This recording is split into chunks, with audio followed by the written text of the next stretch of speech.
Shuncha Zeekr, Denza, Xiaomi mashinalarini Xitoydan probegligini olib kelganmiz. Bu qanaqa probegli desangiz, xuddi o'zimizda BYD ofitsialniy saloni bo'lsa, u yerda ham xuddi shunaqa avtosalonlar tez drive'da yurgan mashinalarni biz o'sha terib olib olganmiz. Endi sizlarni tanishtirib o'tib ketaman.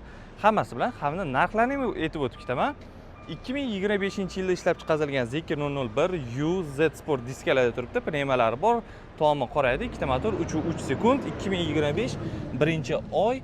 Buni narxini biza $33,700 ga olganmiz. Ya'ni $10,000 hozir 10,500 atrofida rastamoshga to'lanadi. Undan tashqari shunda 43-44 mingga aylanadi. Probegi 2-3 ming bo'ladi. Yaxshi. Zeekr 007 GT buni o'zimga olganman. Ya'ni ko'raman, haydayman yo sotaman. Agar Xiaomi sotilsa buni haydayman, agar bu sotilsa Xiaomi haydab yuraveraman. 11 ming probeg, $25,000 ga men oldim buni. Ozgina defekti bor edi, uni qildirib oldim. Bamperida chizilgan joylari bor edi, to'g'rilab oldim. Yana bunga 10 ming rasmosh ketsa kerak. 35 mingga aylanyapti, 11 ming probeg, 2 ta motor, Stargate'lari bilan.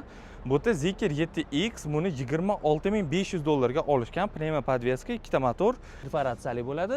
Ichlari ko'rayotgan bo'lsangiz, chutki turibdi. Buni probegini bilmayman, lekin 26,5 ming bo'lsa, 10,500 atrofida rastamoshga to'lanadi bunga. Hamda Denza N9 ni ham olganmiz. Buni probegi esimda yo'q, где-то 6 ming yo 7 ming bo'ladi. Eshiklari elektronniy ochiladi, bokovoylari ham elektronniy. Buni rastamoshkasi qimmatroq 50 ming atrofida olgandik bu mashinani, adashmasam. Ya'ni eslamadim, lekin baraka bo'ldi bu mashina. Mashinani ham qarindoshim Otabeyga sotganman. Bu ham 24,800 ga baraka qilib olib berdim bu mashinani. 15 ming probeg bunda. Defekti yo'q, chutki mashina, xudo xolisa buyursin.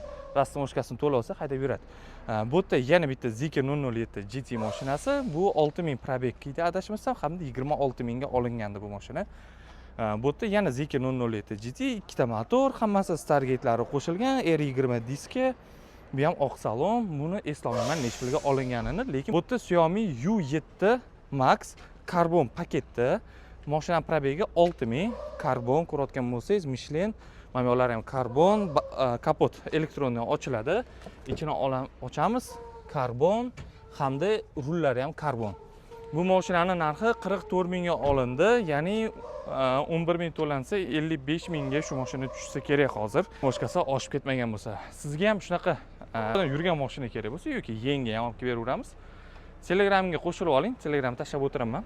Tanlab, chirtib bittasini olib olasiz, xudo xolisa, ancha arzon tushadi.